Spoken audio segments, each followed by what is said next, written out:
तुम्हारे मन में जिनके भी प्रति प्रेम है, काम है, द्वेष है, प्रदर्शित कर दो, चाहे वो अपने हों या पराए हों।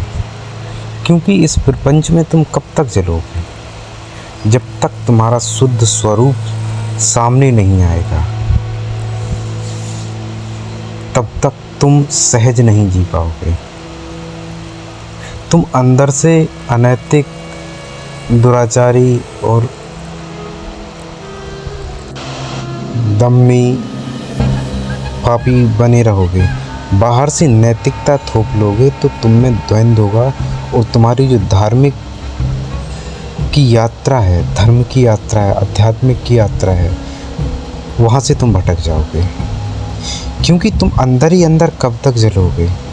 जिनसे भी तुम्हें प्रेम है या जिनके भी प्रति तुम आकर्षित हो, शारीरिक आकर्षण है, काम उत्तेजना है, प्रकट कर दो।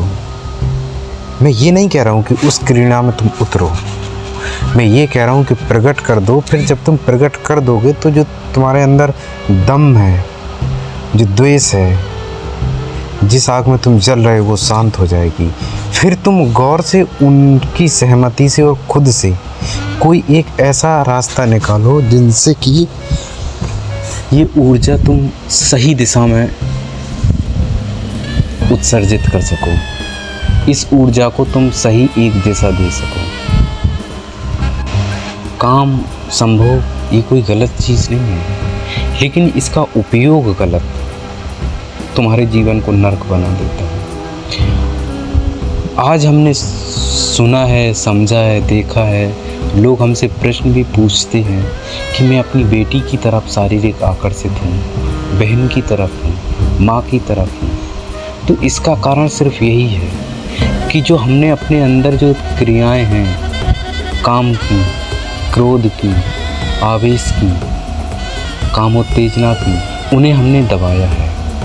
और हम अंदर से तो सब चल ही रहा है, हमने बाहर नैतिकता का एक आवरण पहन लिया, तो उससे हम अंदर ही अंदर जलते रहते हैं। अगर हम ध्यान दें और उन प्रक्रियाओं को समझें, अगर आप अपनी बहन के प्रति भी आकर्षित हैं और उसे आप बताएं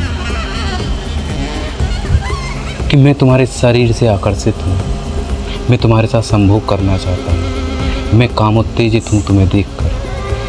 मैं ये नहीं कह रहा हूँ कि तुम उनके साथ करो, लेकिन फिर इस प्रक्रिया में जो एक नया रास्ता निकलेगा, उनसे उनके प्रति आपकी नीयत साफ होगी और आप जो अंदर ही अंदर जल रहे हैं वो आपकी आग शांत होगी।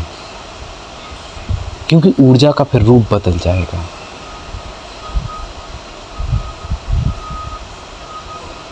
फिर आपके भीतर प्रेम होगा, निस्वार्थ, निष्पाप और निष्काम।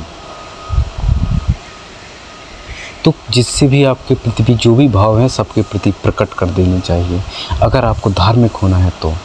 लेकिन अगर आप ऐसा करते हैं तो समाज में एक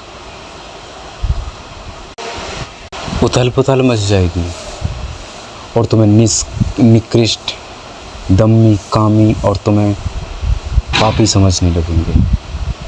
ये समाज की वो व्यवस्थाएं हैं जो समाज की धारणाओं पर बनी हुई हैं, लेकिन धर्म की व्यवस्थाएं और धर्म की धारणाएं कोई नहीं समझता। तुम जैसे हो वैसे बाहर अगर रहे तो तुम धार्मिक हो सकते हो, अन्यथा